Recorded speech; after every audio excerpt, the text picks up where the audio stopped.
My name is Devinder Sharma, and I represent a group called Forum for Biotechnology and Food Security in New Delhi. I'm also one of the coordinators for the Coalition for GM-Free India, and besides that, a number of other organizations and so on. Much of the work I do is related to global agriculture policies, the national movements, the linking up the global with the local. Well, there's no denying that there is a need for food sovereignty to be brought on the platform or on the table. But looking at what is happening across the world, and especially in a country like India, I think food sovereignty is under tremendous assault. And in fact, not only food sovereignty, I would say the very survival of the farming institutions, including farmers themselves, is under pressure. And this is happening in the last 15 or 20 years, especially after a new liberalization process began.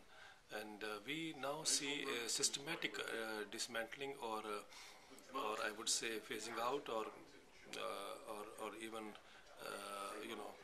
the farmer movements, social movements, farmer movements, all being marginalized. So we are under tremendous stress now because on the one hand, hunger is increasing. 1/3 of the world's hungry live in India. Roughly 320 million people go to bed hungry every night. The government estimate would be something around 230, but I guess that's an understatement.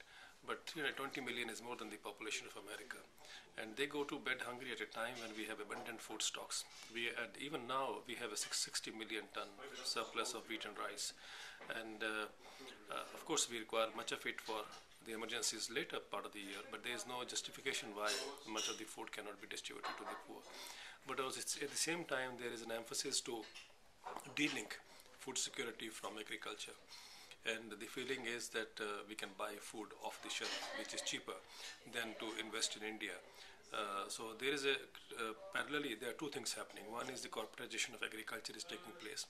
And secondly, at the same time, we want to push farmers out of agriculture.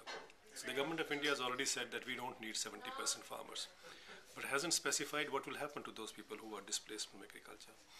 And they believe, according to what the World Bank suggests in the World Development Report 2008, that India should go in for land rentals, because land is an efficient asset, but is being inefficiently used by farmers. So it will be good if this changes hands, gets into the hands of the industry. So which means people would be moved out of agriculture.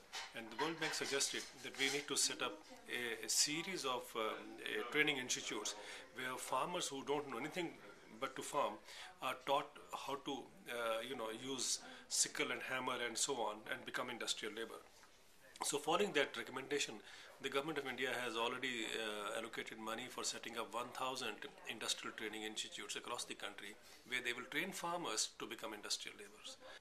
So there is a kind of a battle being fought within the country against our own people at the behest of the corporates, because corporates, these areas where nexalism is, are also rich in minerals, and that is where the eyes of the corporates is. So they are destroying those lands, and because the GDP goes up, so the government of India is very happy.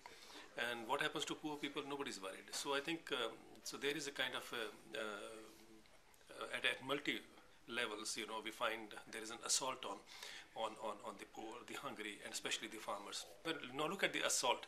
On the one hand, we are clearing up the villages. On the other hand, we have to build up our food supplies. So who will do the food will be multinational companies. So there is a thrust in India now on contract farming. The laws are being changed. You have contract farming, then you have the food retail coming in. So, the entire system is being placed. And then you have the laws being changed, whether it is biotechnology, whether it is biodiversity, whether it is water or land rights and so on, to accommodate or to facilitate the corporate control over agriculture. So I think it's very clear where India is moving fast. And I think to my understanding, this is enough reason why we should be worried, because on the one hand, nexalism is increasing. On the other hand, we are depriving people of the control over the natural resources. So this conflict can be a message for the world as to what the future looks like. So today, we have an estimate that since 1991, the number of farmers who have committed suicide in India is more than 200,000 now. Now, 200,000 farmers have died over the years, on an average every year about 18,000 farmers are committing suicide, is because the natural resource base was destroyed. So once you destroy the natural resource base, the water plummeting to a drastic level, and then the soil health almost zero, and similarly chemical pesticides contaminating the entire chain. Now that would mean that the output price goes up, and the input price goes up. The output price has been static all over all these last 20 years, not only in India but also internationally. So obviously the farmers are left with no choice but to commit suicide. Now, unfortunately, the government of India is now thinking of moving into second green revolution. Second green revolution actually means agribusiness revolution. So that is why they want to move people out of farming, because agribusiness would mean they depend on less number of farmers, and also bring in those technologies and those models which can strengthen the agribusiness model. So this agribusiness model is going to be still more disastrous. In my understanding, I have been saying the way we are going now, at the end of the 11th five-year plan, which is another 3 years now, but let's say another 5 years, at least 50% farmers should be out of Indian agriculture if the government has its ways. So there is a debate going on to bring in a legal system to ensure the right to food. But that also is limited in its approach, because they are talking about 35 kilo of wheat and rice to a family, which would mean you are only providing 50% of what the family actually needs. So hunger will remain hungry in the days to come. But anyway, the fact of the matter is there is an effort on those lines to provide food and provide employment. Mm-hmm. So what do you see as the future of these movements in the struggle for the right to food and for food sovereignty? What do you see on the horizon? Well, I think there is a cause of concern here, because providing food is not food security. In the light of what we define food sovereignty as.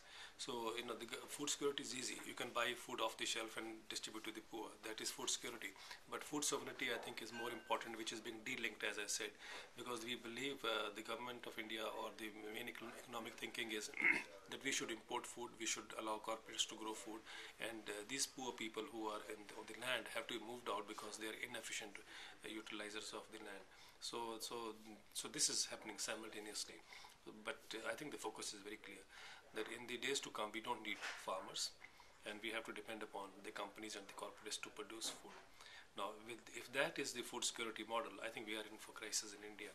And ideally, what Mahatma Gandhi said, the answer should have been, what Mahatma Gandhi said was, what India needs is a production system by the masses and not for the masses. That provides all answers, and if we allow people to grow food, that means you allow money to be in their hands, capacity goes up, and then the food security cycle works the way it should work. But you deprive people of their legitimate role in agriculture, which means you are actually treating them as adults, dependent upon food for all times to come. Mm-hmm. This is a disastrous path that government of India is adopting. So you paint a very dark picture. At the same time, the social movements had a role in stopping the commercialization of BT brinjal eggplant.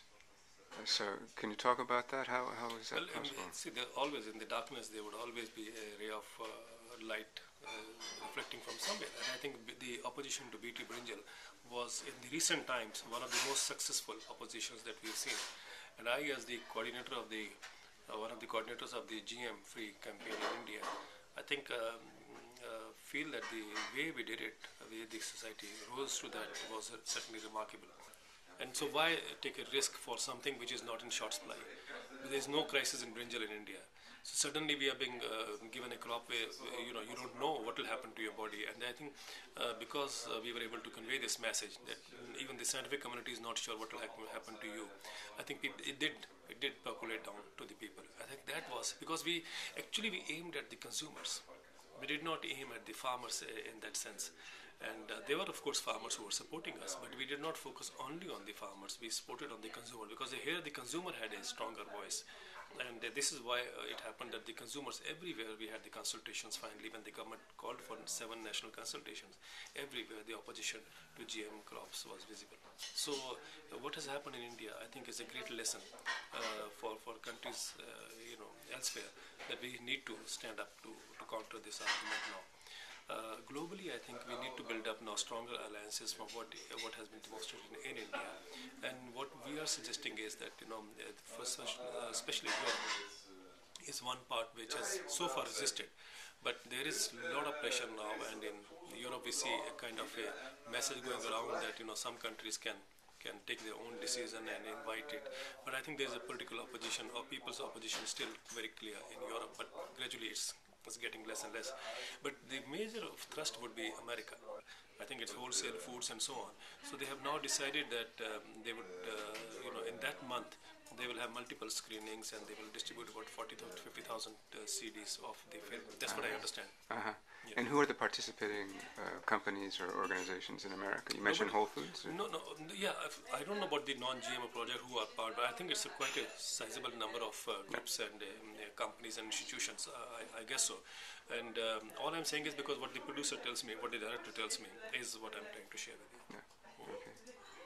And if you've seen the film on the Poison on the Platter, I think even within the country, it was launched in February last year, and even now it is running, and it is being shown in schools, in colleges, in groups, wherever, And I think they have, if what they told me is correct, they have already done.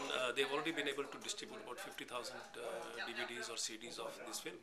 And I personally went to South Africa to launch that film at Cape Town, and I'm now going to Brazil to launch that film in Brazil. So it means there is a demand for it. People are getting aware of it, and the message has to go, because it is actually done with the Indian this audience in focus, but the issue is same everywhere. So I guess this is one of the tools. I'm not saying this is the only tool, but it's one of the tools to convince people, to educate people, to